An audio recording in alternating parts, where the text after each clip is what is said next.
नमस्ते, सदा वत्सल मातृभूमि, जय हिंद। दोस्तों शुरू करते हैं आज के डिफेंस अपडेट्स को। दोस्तों सबसे पहले डिफेंस अपडेट की बात करते हैं तो आ रही है भारत के स्वदेशी AIP यानी कि एयर इंडिपेंडेंट प्रपल्जन सिस्टम को लेकर। दोस्तों भारतीय नौसेना की लंबे समय से चली आ रही मांग, जिसमें कि पहली मेड इन इंडिया स्कॉर्पियन श्रेणी की पनडुब्बी INS कलवरी पर अब स्वदेशी रूप से निर्मित एयर इंडिपेंडेंट प्रपल्जन यानी कि AIP सिस्टम को मंजूरी दे दी गई है। दरअसल DRDO और फ्रांस की फर्म नेवल ग्रुप ने एक एग्रीमेंट भी साइन किया है fuel cell based AIP system के सर्टिफिकेशन के लिए, जिसे कि DRDO के नेवल मटेरियल रिसर्च लेबोरेटरी ने तैयार किया है और इसे अब पहली कलवरी क्लास की जो पनडुब्बी है उसके ऑन बोर्ड में लगाया जाएगा, इसके पहले रिफिट के दौरान, जो कि 2024 से शुरू होना है। और दोस्तों AIP लगने के बाद नो डाउट आप सब जानते हैं कि इससे पनडुब्बी की पानी के नीचे की जो क्षमता है वो बढ़ जाएगी। दोस्तों ये जो स्वदेशी AIP टेक्नोलॉजी है उसे DRDO ने इंडियन इंडस्ट्रीज पार्टनर्स के साथ मिलकर सफलतापूर्वक तैयार किया है और अब ये टेक्नोलॉजी इंडस्ट्रियलाइजेशन के लिए परिपक्व भी हो चुकी है। अब ये कहा जा रहा है कि इसके बाद DRDO और नेवल ग्रुप एक डिटेल डिजाइन सर्टिफिकेशन करेंगे AIP मॉडल का। इस तरीके के कदम से AIP का जो स्थानीयकरण और इंडस्ट्रियलाइजेशन है वो भी शुरू हो जाएगा, जिसमें कि हल फैब्रिकेशन भी है। वहीं दूसरी तरफ आप सबको मालूम है कि भारतीय नौसेना का P-75I लगातार देरी का सामना कर रहा है। ऐसे में भारतीय नौसेना और मजगांव शिप बिल्डर्स 2 और कलवरी क्लास के सबमरीन की खरीदने की बातचीत कर रहे हैं। वहीं दोस्तों रक्षा मंत्रालय की तरफ से कहा गया है कि AIP सिस्टम का डीजल इलेक्ट्रिक पनडुब्बियों में लगना भारतीय नौसेना की घातकता को बढ़ाएगा और साथ ही साथ ये भारतीय नौसेना को एक फोर्स मल्टीप्लायर इफेक्ट भी प्रदान करेगा। बढ़ते हैं अगले अपडेट की तरफ, जो कि DRDO को लेकर आ रही है। DRDO के प्रमुख ने कहा कि भारत के द्वारा स्वदेशी रूप से तैयार किया गया 12 मेगावाट का Kaveri marine gas turbine engine उसी तरीके का शक्तिशाली होगा जैसा कि 16 मेगावाट का गैस टरबाइन इंजन है, जो कि इंटरनेशनल मार्केट में ये जो विदेशी कंपनियां हैं उसे बेच रही हैं। दोस्तों मैं आपको बता दूं कि Kaveri marine gas turbine engine ने 12 मेगावाट पावर के साथ भारतीय सी कंडीशन में डेमोन्स्ट्रेशन भी किया था, जो कि 16 मेगावाट के शक्तिशाली इंटरनेशनल स्टैंडर्ड एटमॉस्फेरिक कंडीशन के ही समान है। दरअसल दोस्तों ये जो स्वदेशी इंजन है वो भारतीय नौसेना के डिस्ट्रॉयर्स और क्रूजर की जरूरत के लिए काफी होगा। इसके अलावा DRDO का ये भी कहना है कि AMCA के लिए जो 110 किलोन्यूटन थ्रस्ट क्लास का इंजन बनेगा उसके कोर का इस्तेमाल भविष्य में मरीन गैस टरबाइन इंजन में किया जाएगा, ताकि इसे भारतीय नौसेना के फ्यूचर नेवल प्रोग्राम में इस्तेमाल किया जा सके। हालांकि ये एक अलग प्रोजेक्ट होगा जिसमें कि फंडिंग की जरूरत भी होगी। बढ़ते हैं अगले अपडेट की तरफ। दोस्तों DRDO और लार्सन एंड टुब्रो का जो जोरावर लाइट टैंक है वो अब अपने उन्नत चरण में पहुंच चुका है फैब्रिकेशन के, और कहा जा रहा है कि अप्रैल 2023 में ये रोल आउट हो जाएगा। इसके अलावा अधिकारियों का कहना है कि एक बार जब इसके टेक्निकल ट्रायल्स पूरे हो जाएंगे तो इस लाइट टैंक प्रोटोटाइप का जो यूजर ट्रायल है उसे भारतीय सेना इस साल के अंत में शुरू कर देगी। आपको मैं बताना चाहूंगा कि डिफेंस एक्विजिशन काउंसिल ने हाल ही में एक एक्सेप्टेंस ऑफ नेसेसिटी प्रदान की थी 354 लाइट टैंक्स की खरीद के लिए, जो कि मेक इन इंडिया के तहत है, जिसमें कि नीश टेक्नोलॉजी यानी कि artificial intelligence, drone integration, active protection system, high degree of situational awareness भी शामिल है। बढ़ते हैं अपडेट की तरफ, जो कि भारतीय वायुसेना को लेकर आ रही है। दोस्तों भारतीय वायुसेना ने राजस्थान सेक्टर में अपने जोधपुर वायु सेना अड्डे पर कैमोफ्लाज के एक नए और अनोखे रूप का सहारा लिया है। ओपन सोर्स इंटेलिजेंस की एक रिपोर्ट के माध्यम से ये बात सामने आई है, जिन्होंने इसकी सैटेलाइट तस्वीरें जारी की है। इन सैटेलाइट इमेजेस में देखा जा सकता है कि भारत पाकिस्तान के साथ विवादित और अस्थिर सीमा के पास स्थित जोधपुर हवाई ठिकाने की सुरक्षा के लिए नई छंदम तकनीक का इस्तेमाल कर रहा है, यानी कि कैमोफ्लाज टेक्निक का इस्तेमाल कर रहा है। दरअसल जोधपुर एयरफोर्स बेस LOC से 220 किलोमीटर दूरी पर है।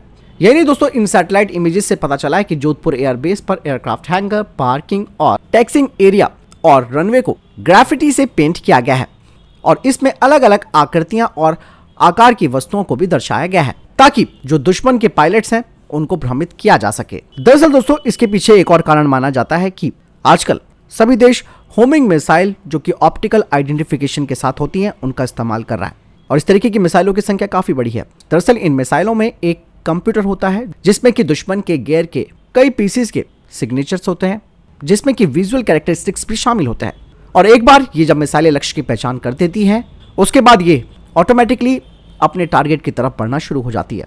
लेकिन इस तरीके के जो डिस्टॉर्टिंग पैटर्न्स जब इस्तेमाल किए जाते हैं कैमोफ्लाज टाइप के, तो उससे एक भटकाव इन मिसाइलों को मिलता है। बढ़ते अगले अपडेट की तरफ। दोस्तों भारत के नेशनल सिक्योरिटी गार्ड यानी कि NSG और अमेरिका की स्पेशल ऑपरेशन फोर्सेस ने 1 महीने की लंबी joint anti terror mock exercise की शुरुआत की है जिसका नाम तरकश है, जिसे कि चेन्नई में आयोजित किया जा रहा है। इस दौरान दोनों फोर्सेस स्विफ्ट और कंबाइंड काउंटर टेरर ऑपरेशन करेंगी। इसके अलावा कॉम्बैट शूटिंग भी इस दौरान की जाएगी।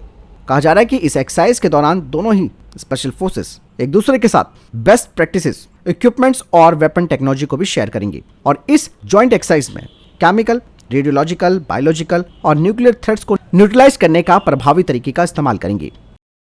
दोस्तों वहीं अगली अपडेट भी एआईपी सिस्टम को लेकर आ रही है। दरअसल अब कहा जा रहा है कि आईएनएस कलवरी पनडुब्बी जो कि अपने पहले रिफिट के लिए मझगांव में डॉक की गई है, उसे अब काट कर खोला जाएगा और एक 10 मीटर का फ्यूल सेल आधारित एयर इंडिपेंडेंट प्रपल्जन सिस्टम इस पर जोड़ा जाएगा, जिसमें कि नई वायर्स और अन्य सिस्टम की जरूरत होगी। दोस्तों इससे पहले ही जो नेवल ग्रुप है फ्रांस का, वो कलवरी क्लास की जो सबमरीन है वो इस कार्यक्रम के लिए यानी कि इस प्रोग्राम के लिए तकनीकी सलाहकार बनने से मना कर चुका था और इसीलिए 5वीं और 6ठी पनडुब्बियों में शामिल करने की योजना को रद्द कर दिया गया था। भारतीय नौसेना को दोस्तों इस बात की भी टेंशन थी कि नौसेना समूह यानी कि नेवल ग्रुप जो फ्रांस का है वो इस कार्यक्रम के एकीकरण की अनदेखी करेगा, क्योंकि डीआरडीओ के पास ऐसी प्रणालियों को मौजूदा पनडुब्बियों में एकीकृत करने का काफी कम अनुभव है। लेकिन दोस्तों हाल ही में जो समझौता हुआ है इससे आप साफ तौर पर समझ सकते हैं कि नेवल ग्रुप को वापस आना पड़ा है और अब नेवल ग्रुप को भारत में डिजाइन की गई एआईपी मॉडल के एकीकरण पर उसने भारत को पूरी अनुमति दे दी है और एआईपी प्लग लगने से जो कलवरी श्रेणी की जो पनडुब्बी है उसकी लंबाई थोड़ी सी बढ़ जाएगी। इसके अलावा इसका डिस्प्लेसमेंट भी 1000 किलोग्राम तक बढ़ सकता है। बढ़ते अगले अपडेट की तरफ। दोस्तों इस बार का जो गणतंत्र दिवस समारोह है यानी कि रिपब्लिक डे वो काफी खास होगा। इस बार 26 जनवरी को केवल भारतीय हथियारों का प्रदर्शन किया जाएगा यानी कि मेड इन इंडिया। कहा यह जा रहा है कि 21 तोपों की सलामी के लिए उपयोग में आने वाली 25 पाउंडर गन को भी हटाया गया है। इसकी जगह 105 mm की इंडियन फील्ड गन का इस्तेमाल किया जाएगा और कर्तव्य पथ पर अग्निवीर के अलावा मिस्र की सैन्य टुकड़ी भी इस परेड में हिस्सा लेंगी। बता दें कि सेना के तीनों अंगों में इस बार महिला अधिकारियों की मौजूदगी भी रहेगी। आपको बता दें कि देश में बनी आकाश मिसाइल सिस्टम के प्रदर्शन के दौरान सेना की युवा अधिकारी लेफ्टिनेंट चेतना शर्मा इसको लीड करते हुए नजर आएंगी।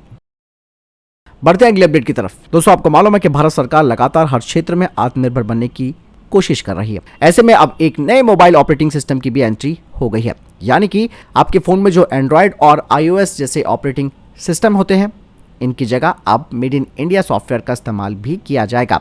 दरअसल इस बारे में लंबे समय से चर्चा चल रही थी कि इस ऑपरेटिंग सिस्टम का नाम क्या रखा जाए।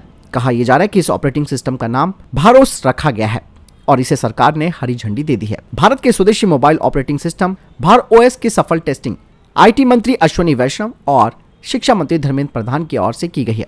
आपको मैं बताना चाहूंगा कि ये mobile operating system IIT Madras से जुड़ी एजेंसी ने तैयार किया है और इसे किसी भी ओरिजिनल इक्विपमेंट मैन्युफैक्चरर की ओर से मोबाइल डिवाइसेस का हिस्सा बनाया जा सकेगा। भार ओएस को आईआईटी मद्रास के साथ मिलकर जेएंडके ऑपरेशन प्राइवेट लिमिटेड ने तैयार किया है। कहा यह जा रहा है कि इस ओएस की मदद से यूजर को बेहतर प्राइवेसी और सुरक्षा फोन इस्तेमाल करने के दौरान भी मिलेगी और ये फीचर आने वाले समय में जल्द ही एंड्रॉयड को सीधी टक्कर दे सकता है।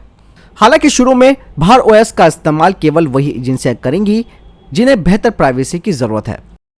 बढ़ते अगले अपडेट की तरफ। दोस्तों पाकिस्तान के प्रधान न्यायाधीश उमर आताब बिंदयाल और विदेश मंत्री बिलावल भुट्टो जरदारी को एससीओ की यानी कि शंघाई सहयोग संगठन की बैठक में शामिल होने के लिए आमंत्रित किया गया है और इसमें चीन और रशिया भी शामिल है।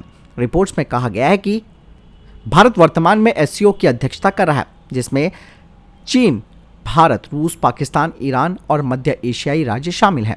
एससीओ की अध्यक्षता के रूप में भारत कई कार्यक्रमों की मेजबानी करने के लिए तैयार है, जिसमें कि सदस्य राज्यों के मुख्य न्यायाधीशों का एक सम्मेलन, विदेश मंत्रियों की बैठक और 2023 में एक शिखर सम्मेलन भी शामिल है। एससीओ के मुख्य न्यायाधीशों की बैठक मार्च में होनी है, जबकि विदेश मंत्रियों की बैठक मई में होगी और भारत ने मुख्य न्यायाधीशों और विदेश मंत्रियों की बैठक के लिए पाकिस्तान को निमंत्रण भी भेज दिया है। तो फिलहाल के लिए ये थे अभी तक के टॉप डिफेंस अपडेट्स। वीडियो के सामने कोई प्रश्न जवाब या आपको कोई सवाल है कमेंट सेक्शन में लिखकर जरूर पूछ सकते हैं। मिलता हूं नई वीडियो के साथ। चैनल जरूर सब्सक्राइब कीजिएगा। जय हिंद, वंदे मातरम।